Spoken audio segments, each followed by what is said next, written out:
Silent Hill is a survival horror game released in 1999 for the PS1.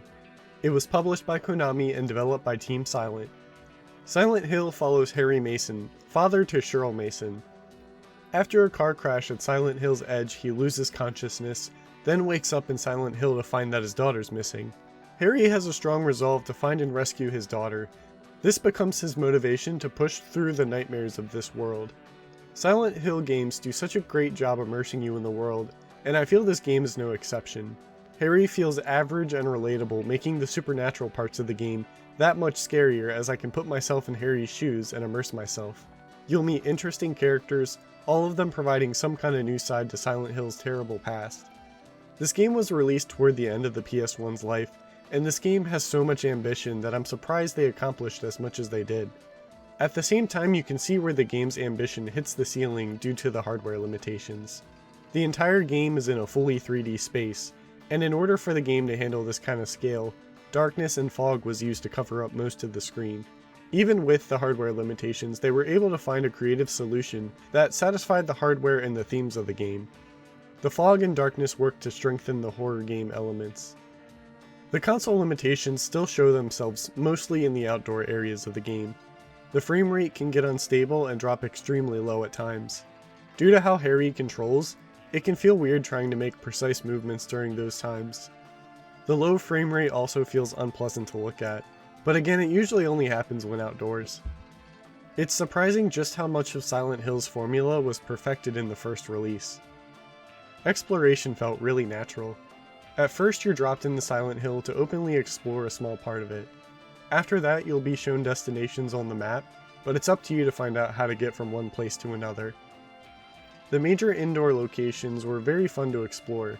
It's satisfying getting to a new area and mapping it out physically and mentally, slowly solving puzzles and unlocking more rooms. The areas never felt too big or too small. As you open more areas, you're encouraged and rewarded to inspect everything, as you'll find health pickups, weapons, ammo, and key items used for solving puzzles. The survival horror, puzzle, and exploration gameplay feed into each other so naturally. The game's core elements are extremely fun. The maps and map system was perfect. It was detailed visually and would update in real time to include roadblocks, locked doors, and add text or marks that would label important items in areas. The combat had a great balance of clunky but useful. Attacks take a great deal of commitment, as it takes time to recover before and after attacks. Harry will have to enter the attack stance by holding one button and attacking with another.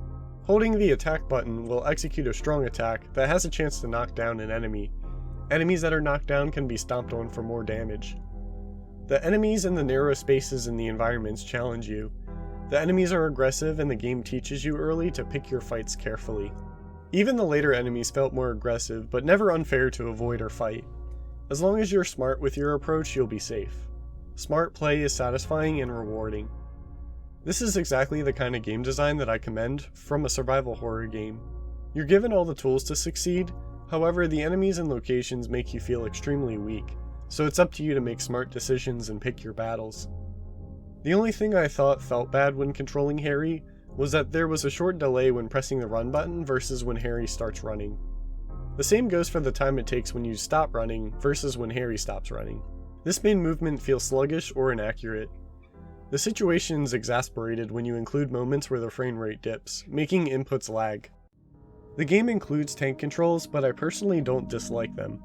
I think the inconvenience and immobility can strengthen the tension in a horror game as long as it's designed around them. I believe the enemy behaviors in Silent Hill keep the tank controls in mind, and there were only a few times where I blamed the controls for taking damage. I played on normal. I think because I've played other Silent Hill games before this, normal felt easy. I think it was because I was being very thorough when searching and was good at saving resources. I was able to stockpile a very generous amount. There were bosses, but the fights didn't challenge me or consume a lot of resources. The strategies were easy to learn, so I didn't take a lot of damage and could get away with using less resources. The difficulty of the puzzles doesn't change depending on which difficulty you select. Regarding the game's puzzles, I sailed smoothly through most of the game. There were a couple of problem puzzles, the worst offender being the rubber ball. My advice for the puzzles is to explore thoroughly and make sure you locate key items in key locations, and then understand that there's always a relationship between them. Even if the correct combination of items doesn't immediately make sense to you, you'll be able to test all the key items on the right locations in order to find an answer. Silent Hill's world is iconically unique, and is a fantastic base for the future games. It contains foggy outdoor areas, dark indoor areas, and the iconic rusty transformations of the Otherworld. There are a number of locations that all fit the horror theme and provide good visual variety, all while still feeling like a cohesive trip through the town of Silent Hill. The idea to have existing areas transition into the Otherworld was genius. The visual design for the Otherworld is so striking and unique. In Silent Hill sequels, the Otherworld's art direction is fleshed out even more, as they crafted some truly memorable and artistic sights and added interesting movement. This to me shows that the game's ideas, even all the way back to the first game, were full of potential, and the PS1's hardware was pushed to the limit. The game is very dark. This does a lot in terms of visuals and gameplay. The darkness combined with the sound design creates a very oppressive and unknown atmosphere, while keeping the player on their guard to be able to react to whatever's hiding in the darkness or in the fog. I thought the enemy and boss designs felt a little weak, only as an unfair comparison to the other Silent Hill games. These monsters feel like they don't have a strong identity yet, and rely on existing designs for things like dogs, dinosaurs, humanoids, and bugs. Sounds were used a lot of times to get a successful scare on me. The sound design for the environments were great. The game's composer, Akira Yamaoka, is one of my favorite video game composers. Yamaoka uses sounds that reflect the environments and creates a loose melody that blends in with the sounds Harry might hear around him. It's extremely tense and immersive. These songs can be quiet and feature sounds like breathing, or loud and bombastic, featuring sounds of screams and the clanking of metal. There are also more traditional songs, like the main theme, that feature both haunting and mesmerizing melodies. The sound design for the enemies was a little goofy at times, but generally acceptable.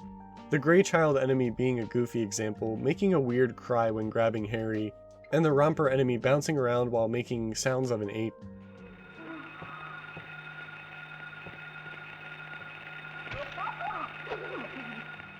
Lastly, Silent Hill has one of my favorite cutscenes in all of video game history.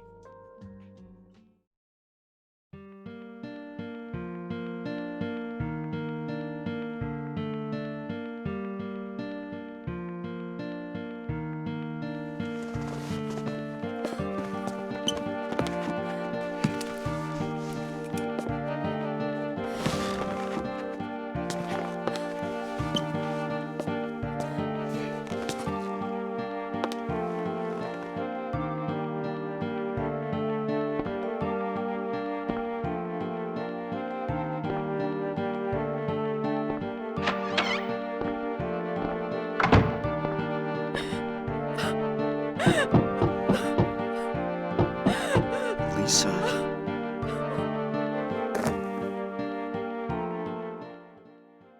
Everything about this cutscene is haunting and perfect. A somber track called Not Tomorrow starts to play. Harry's flashlight is the only source of light filling the room. Lisa holds herself up against the wall while a single stream of blood runs down her face, past her eye, causing it to close for a moment.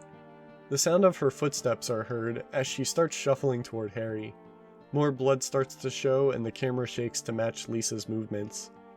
For a second, she drops below the camera and returns with even more blood across her face. While Lisa is desperately trying to reach Harry, she scares him and he runs out of the room and blocks the door behind him. The last sounds you hear are the sounds of her crying and her body falling to the ground. I've watched this cutscene too many times to count. The art direction alone of this scene leaves such an unforgettable mark. I can't help but have my thoughts of this game be slightly skewed with unfair comparisons to the masterpieces that are Silent Hill 2 and 3, since I played those games first. If you're looking to get into Silent Hill, I highly recommend 2 or 3, as they're more immersive starting points. However, if you've enjoyed other Silent Hill games, or this is the only one that you're able to play, it's still definitely worth your time. What this game lacks in its console's processing power, visuals, and simpler story, it keeps up with its fun and scary core gameplay experience. It shines as the historical first game in a very well respected horror series, and it's still amazing how much they did right on the first release, and how much influence got carried over and fleshed out in its sequels.